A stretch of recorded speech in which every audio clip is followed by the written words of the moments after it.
Good morning, students of class 7. How are you all? I hope you all are fine. Good. Welcome to our science class. Students, today we will start our chapter number 13 or 14. Okay, collectively we have discussed both the chapters, and the name of chapter is Measurement of Time and Speed. ठीक है, अब देखिए class 6 में हमने measurement of length, distance and motion पढ़ा था, है ना। मोशन के बारे में पढ़ा था, और जो मेजरमेंट हमने पढ़ा था वो पढ़ा था किसका? डिस्टेंस का। डिस्टेंस को हम मेजर करते हैं मीटर, किलोमीटर, है ना, सेंटीमीटर, डेकामीटर। अगर मीटर से छोटी डिस्टेंस है तो हम उसको सेंटीमीटर, डेसीमीटर में मेजर करेंगे, मिलीमीटर में मेजर करेंगे, और अगर मीटर से ज़्यादा डिस्टेंस है, बड़ी डिस्टेंस है, तो उसको हम किलोमीटर में मेजर करेंगे। ठीक है, ये हम पढ़ चुके हैं अपनी पिछली क्लास में। अब देखिए यहाँ पर हम डिस्कस करेंगे मेजरमेंट ऑफ टाइम, कि जो टाइम को मेजर करते हैं, कैसे एंसेंट पीपल जो थे वो टाइम को मेजर करते थे, और कैसे nowadays we are measuring time. Okay, so सबसे पहले हमें मेजरमेंट पता होना चाहिए कि मेजरमेंट होता क्या है। देखिए, किसी अननोन क्वांटिटी को फाइंड आउट करना किसी नोन क्वांटिटी से कंपैरिजन करके, है ना। आपके पास कोई फिक्स नॉन क्वांटिटी है, उससे कंपैरिजन करके आप अदर जो अननोन क्वांटिटी है उसको फाइंड आउट कर रहे हो सेम यूनिट में, है ना। मतलब क्या हुआ सेम यूनिट से? देखिए, अगर आप डिस्टेंस को मेजर कर रहे हो, हमें पता है डिस्टेंस को हम मेजर करेंगे मीटर, किलोमीटर, सेंटीमीटर, है ना, माइक्रोमीटर। छोटी डिस्टेंस है तो छोटा स्केल, और बड़ी है तो बड़े स्केल पर हम उसको मेजर करेंगे। अब देखिए, अगर अननोन जो डिस्टेंस है उसको हम मेजर करेंगे, कंपैरिजन करेंगे, हमारे पास जो स्केल है, जो फिक्स है कि इस पर इतने सेंटीमीटर है, इतने मीटर है, इतने किलोमीटर है, जो मेजरिंग टेप है, जो हमारे पास मेजरिंग डिवाइस है, वहाँ पर जो उसकी स्टैंडर्ड यूनिट है वो क्या है? फिक्स है ना। उसके साथ हम कंपैरिजन करेंगे, तब हम जो अननोन डिस्टेंस है या कोई अननोन क्वांटिटी है उसको फाइंड आउट करेंगे। अब कंपैरिजन, अननोन क्वांटिटी का कंपैरिजन हम नोन क्वांटिटी के साथ कर रहे हैं, उन दोनों की यूनिट सेम होनी चाहिए। यानी कि अगर हम अननोन डिस्टेंस को फाइंड आउट कर रहे हैं, सो हमें जो नॉन फिक्स्ड क्वांटिटी लेनी है वो भी कौन सी होनी चाहिए? डिस्टेंस की ही होनी चाहिए। ऐसा नहीं है कि हम अननोन तो है हमारे पास डिस्टेंस, और जो हम फिक्स क्वांटिटी है वो हम ले रहे हैं किलोग्राम, ग्राम, वेट की, है ना। तो ऐसे तो दोनों में कंपैरिजन नहीं हो पाएगा ना। सो दोनों सेम काइंड की होनी चाहिए, यानी कि जो हमारे पास अननोन क्वांटिटी है वो और जो नॉन क्वांटिटी है वो दोनों ही लेंथ की होनी चाहिए, डिस्टेंस की होनी चाहिए। ठीक है, सो हम डिफाइन कर सकते हैं मेजरमेंट को, comparison of unknown quantity with some known fixed quantity of the same kind. Same kind मतलब अगर हम अननोन क्वांटिटी डिस्टेंस ले रहे हैं, सो हमें नॉन जो क्वांटिटी है वो भी डिस्टेंस की ही लेनी होगी। दोनों सेम काइंड की क्वांटिटी को हम कंपेयर करेंगे। क्लियर? अब मेजरमेंट ऑफ लेंथ और डिस्टेंस तो हम लास्ट क्लास में, अपनी प्रीवियस क्लास में कर चुके हैं, क्लास 6 में। अब हम बात करेंगे मेजरमेंट ऑफ टाइम की, कैसे जो एंसेंट पीपल थे वो मेजरमेंट करते थे टाइम का, कैसे आज हम मेजर करते हैं टाइम को। ठीक है, सबसे अब आप टाइम को मेजर कर रहे हो, सो आपको ये पता होना चाहिए टाइम क्या होता है। किसको बोलोगे टाइम आप? किन्हीं भी दो इवेंट्स का जो इंटरवल होता है उसको हम टाइम बोलते हैं ना। ड्यूरेशन, है ना, जो होती है वो क्या है? टाइम। इनकी interval of any two events, time क्या होता है? Interval of two events. Time, time किसको बोलेंगे? किन्हीं भी टू इवेंट्स का जो इंटरवल है उसको हम बोलेंगे टाइम। अब देखिए टाइम को मेजर, आज तो हमें पता है हम कैसे मेजर कर रहे हैं। हमारे पास क्वार्ट्ज क्लॉक है, हमारे पास मैकेनिकल क्लॉक्स हैं, वॉचेस है ना, डिजिटल वॉचेस है ना। इनके थ्रू हम माइनर इंटरवल जो होता है, छोटे से छोटा, जो सेकंड से भी छोटा इंटरवल होता है, स्टॉप वॉच के थ्रू हम मेजर करते हैं ना, कि सेकंड से छोटा इंटरवल भी हम इजीली मेजर कर सकते हैं। बट आप सोचिए जब वॉच नहीं होगी, उससे पहले जो एंशिएंट पीपल थे वो कैसे टाइम को मेजर करते थे। देखिए जो एंशिएंट अर्लियर पीपल थे वो जो नेचुरल फिनोमिना होता है उससे टाइम का मेजरमेंट लेते थे। जैसे सनसेट हुआ, सनराइज हुआ, मॉर्निंग टाइम है, अब डे टाइम है, अब हमें अपने जो डे के इवेंट्स होते हैं उनको कंप्लीट करना है। जैसे ही सनसेट होगा नाइट टाइम है, जब अगेन सनराइज होगा देन वापस से रिपीट होगा वही, है ना। समझ आया? कुछ जो सन शैडो जो फॉर्म होते थे उससे उसको देखकर टाइम का मेजरमेंट करते हैं, है ना। सन जब बिल्कुल मिड होता था, दोपहर जो आफ्टरनून होती है उसके अंदर अपनी शैडो अपने अराउंड बनती है, छोटी बनती है ना। जैसे ही राइज बनता है, सनराइज होता है, उस टाइम पे जो शैडो होती है वो लॉन्ग होती है और बिहाइंड द बॉडी बनेगी, है ना। मगर हमने सनराइज की डायरेक्शन में, ईस्ट डायरेक्शन में फेस किया हुआ है, सो हमारी जो शैडो है वो हमारे पीछे बनेगी और लंबी बनेगी, है ना। ऐसे ही सनसेट के टाइम होता है, अगर हमारा फेस ईस्ट में ही है जहाँ से राइज हुआ था, तो हम देखेंगे हमारी जो शैडो है वो हमारे फ्रंट में बनती है और मॉर्निंग की तरह ही लंबी बनती है ना। ठीक है। जो शैडो फॉर्म होती थी ऑब्जेक्ट से, उसको देख के वो मेजर करते थे कि अभी जो टाइम है वो क्या हुआ होगा, मॉर्निंग टाइम है, आफ्टरनून टाइम है या इवनिंग टाइम है।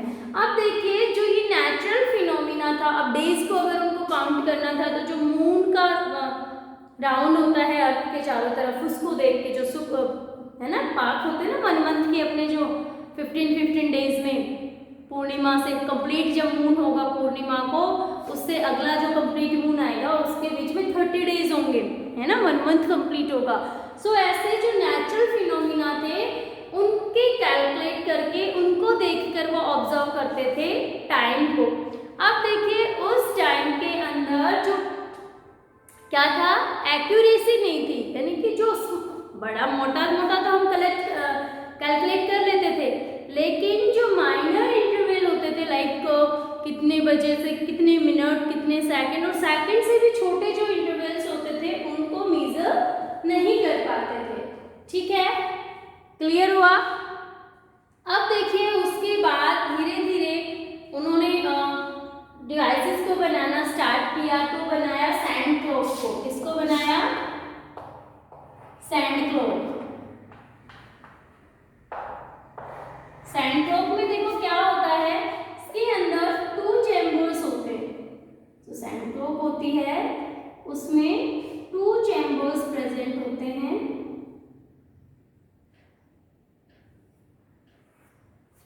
ठीक है, ऐसे ऊपर वाला जो चैम्बर होता है, ये दोनों कनेक्टेड होते हैं एक नैरो होल से। ठीक है, यहाँ पर जो है वो सैंड पार्टिकल्स फिल होते हैं और एक फिक्स इंटरवल में ये जो सैंड है ये इसमें जो है वो जो नीचे वाला चैम्बर होता है उसमें फॉल डाउन होती है। इससे मेजर कर सकते हैं कि जो हमने सैंड का अमाउंट लिया था वो 1 आवर में 2 आवर में जो है वो इसमें नीचे चला गया। ये है बहुत एंशिएंट टाइम में यूज करते थे। यहाँ भी जो स्मॉल इंटरवल ऑफ टाइम है उसको हम नहीं मेजर कर सकते। उसके बाद यूज किया हमने सनडायल, है ना। क्या यूज करना स्टार्ट किया हमने? सनडायल। सनडायल जो था वो जो सैंड क्लॉक थी उससे ज्यादा फाइनेस्ट था, फाइनेस्ट टाइम को मेजर कर सकता था। सनडायल होता है वो, है ना, आपने देखा है अभी भी जो अपना ढाली का जंतर मंत्र है वहां पर सनडायल है। वो इवन जो सेकंड्स जो होती है ना, 2 सेकंड्स का जो टाइम है उसको मेजर कर सकता है ना। सो कुछ हद तक एक्यूरेसी आई सनडायल के थ्रू, सनडायल से टाइम को मेजर करने लगे। उसके बाद जब पेंडुलम की डिस्कवरी हुई, गैलीलियो ने पेंडुलम प्रिंसिपल दिया। किसने दिया? पेंडुलम प्रिंसिपल, गैलीलियो ने दिया पेंडुलम प्रिंसिपल कि किसी भी क्लॉक का जो पेंडुलम, स्टार्टिंग में जो अपनी क्लॉक्स होती थी वो पेंडुलम क्लॉक्स होती थी, है ना, कि जो पेंडुलम है वो एक फिक्स इंटरवल के थ्रू, है ना, एक फिक्स इंटरवल ऑफ टाइम के अंदर एक फिक्स डिस्टेंस को कवर करता है। उसके बाद क्लॉक्स की जो डिस्कवरी हुई, पेंडुलम चाहे उसका साइज बड़ा है छोटा है ना, सो उनकी जो फ्रीक्वेंसी होती है रिपीटेशन की वो क्या होती है? इक्वल होती है ना। हर एक इंटरवल में जो टाइम्स का इंटरवल आया, जैसे जो पेंडुलम है 1 आवर में 60 टाइम मूव करेगा, जो मिनट हैंड अपना होता है ना, 60 मिनट्स होते हैं ना, तो 1 आवर कंप्लीट होता है। जो अपना आवर हैंड होता है वो 1 टाइम मूव करता है। इतने में जो अपना मिनट आर्म होती है, मिनट हैंड होता है, वो 60 टाइम मूव करता है। ठीक है, समझ आया? आज तो हम देखते ही हैं, फाइनेस्ट टाइम को हम ऑब्जर्व करते हैं ना, जैसे आप रन करते हो, एथलीट्स रन करते हैं। सो हम जब टाइम को मेजर करते हैं तो हम सेकंड से भी छोटा जो होता है ना, 4.04 5.04 में हमने इतनी डिस्टेंस जो है वो कवर की। तो आप देखिए सेकंड से भी जो छोटा इंटरवल होता है उसको हम आज क्लॉक्स के थ्रू, वॉचेस के थ्रू, जो डिजिटल वॉचेस है, स्टॉप वॉचेस है, उनके थ्रू मेजर कर सकते हैं। ठीक है, समझ आया आपको मेजरमेंट क्या होता है और मेजरमेंट जो ऑफ टाइम जो है वो हम कैसे करते हैं। अब देखिए अपने चैप्टर का नेक्स्ट पॉइंट है स्पीड। क्या है? स्पीड। अब स्पीड हम किसकी फाइंड आउट करेंगे? किसी भी मूवेबल ऑब्जेक्ट की, है ना, और किसी ऑब्जेक्ट को हम मोशन में कब बोलेंगे? यानी कि जो ऑब्जेक्ट मोशन में होगा उसी की जो स्पीड है वो हम कैलकुलेट कर पाएंगे, है ना। सो स्पीड को डिस्कस करने से पहले हम मोशन को डिस्कस करते हैं। मोशन क्या होता है? जब कोई ऑब्जेक्ट किसी टाइम की रेस्पेक्ट में टाइम के साथ अपनी पोजीशन को चेंज करता है, उसको हम बोलते हैं मोशन।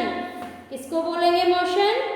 जब कोई ऑब्जेक्ट टाइम के साथ अपनी पोजीशन चेंज करता है उसको हम बोल रहे हैं क्या? मोशन। क्लियर? समझ आया? किसको कहा? ऑब्जेक्ट्स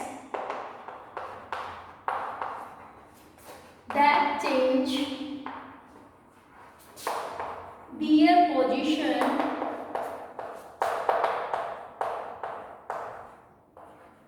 with time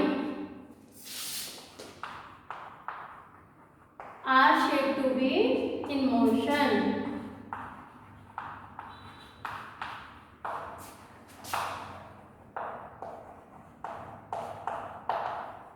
ठीक है, पिछली क्लास में हमने पढ़ा है क्लास 6 में कि ऑब्जेक्ट जब टाइम के साथ अपनी पोजीशन को चेंज करता है तो उसके इस मूवमेंट को हम बोल रहे हैं कि दैट ऑब्जेक्ट इन मोशन। वो ऑब्जेक्ट किस में है? मोशन में है।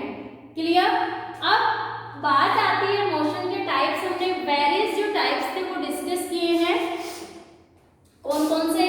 लाइक लीनियर मोशन, है ना। सुपरफिशियली हम एक बार इनको देख लेते हैं। Linear, curvilinear, circulatory,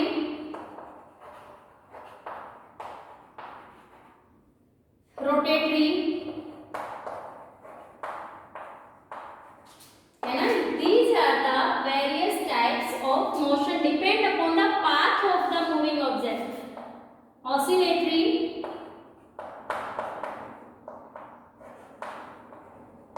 oscillatory and vibratory.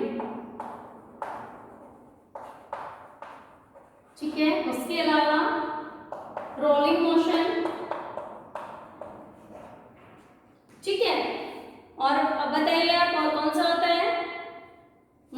Types की हम बात कर रहे हैं। पीरियोडिक मोशन, एक और कौन सा होता है, पीरियोडिक, जो अभी अभी हमने बात की टाइम की मूवमेंट की। सो पीरियोडिक मोशन, ठीक है। हम देखते थे कि लीनियर मोशन नाम से ही पता है, जब कोई ऑब्जेक्ट एक स्ट्रेट लाइन में मूव करता है तो उसको हम बोलते हैं linear motion. Curvilinear motion, card की फॉर्म में जब कोई ऑब्जेक्ट मूव करता है, कोई कर्वीलिनियर पथ है, कार्ड पथ है और उसके पैरेलल उस कार्ड के शेप में जो ऑब्जेक्ट है वो मूव कर रहा है, उसको हम बोलेंगे curvilinear motion. That is next is circulatory. Circulatory मतलब सर्कुलर पाथ है और उसके अराउंड कोई ऑब्जेक्ट मूव कर रहा है, that is known as circulatory motion. Rotatory motion होता है जब कोई ऑब्जेक्ट अपने ही एक्सिस पे ऐसे रोटेट होता है। अर्थ का रोटेटरी मोशन आता है ना, अर्थ जो अपना अर्थ प्लेनेट है वो अपने एक्सिस पे ऐसे मूव करता है ना, रोटेट हो रहा है, रोटेशन हो रही है उसकी, है ना। और इसके अलावा जो अपना स्पिनिंग टैप होता है जिससे हम प्ले करते हैं, स्पिनिंग टैप, उसको हम एक जगह ऐसे रोटेट करते हैं, वो ऐसे राउंड करता है, जबकि उसका जो पॉइंट होता है वो एक जगह फिक्स होता है ना। नेक्स्ट है oscillatory and vibratory motion. Oscillatory का मतलब है ये किसी भी पेंडुलम का जो ऑसिलेशन होता है, सेंटर से फ्रो एंड बैक जो मूवमेंट है उसका, जब हम किसी थ्रेड से किसी हैवी वेट को होल्ड करते हैं और उसको ऐसे हिलाते हैं, तो ये जो मोशन आता है ना, ये कहलाता है ऑसिलेटरी मोशन। रोलिंग मोशन के अंदर देखिए जो ट्रांसलेटरी मोशन है, यानी कि आगे की तरफ मूव करना, है ना, लीनियर हो सकता है, कर्वीलिनियर हो सकता है, और रोटेटरी मोशन एक साथ होते हैं। रोलिंग मोशन देखिए ये होता है अपनी एक्स पर भी रोटेट, जो अपनी एक्सिस है उस पर भी रोटेट होना और साथ ही किसी पाथ में आगे की तरफ मूव भी करना, ये होता है रोलिंग मोशन। जैसे आप साइकिलिंग करते हो तो आपके साइकिल का जो टायर है वो क्या हो रहा है, रोल हो रहा है ना, अपने एक्सिस पर भी घूम रहा है, साथ में लीनियर मोशन में या फिर कर्वीलिनियर मोशन में आगे की तरफ फॉरवर्ड जो है वो मूवमेंट भी शो कर रहा है, ठीक है। पीरियोडिक मोशन, किसी पर्टिकुलर इंटरवल ऑफ टाइम के अंदर कोई डिस्टेंस जब कवर करता है कोई भी ऑब्जेक्ट, वो होता है पीरियोडिक मोशन। जैसे अपने जो क्लॉक का पेंडुलम है, हर एक आवर में बजता है ना, मून है, एक फिक्स टाइम ऑफ इंटरवल के अंदर, एक कंप्लीट मून से कंप्लीट मून के होने में वही 30 डेज लगेंगे, है ना। एक फिक्स इंटरवल में उसने एक फिक्स डिस्टेंस कवर की है। अपनी जो अर्थ है वो सन के चारों तरफ जो अराउंड करती है वो फिक्स है उसका, है ना। 365 1/4 जो डेज हैं उनके अंदर वो एक साइकिल जो है वो एक राउंड जो है वो कंप्लीट करती है। तो इस टाइप के मोशन को हम बोलते हैं पीरियोडिक मोशन। क्लियर। अब देखिए स्पीड की हम बात करेंगे कि कैसे हम स्पीड को मेजर करते हैं, स्पीड होती क्या है, कितने इसके टाइप्स हैं, कैसे ग्राफ पेपर पर रिप्रेजेंट करते हैं हम, ठीक है। क्लियर, यहाँ तक समझ आया। स्पीड को हम अपने नेक्स्ट लेक्चर में डिस्कस करेंगे। तब तक के लिए थैंक यू।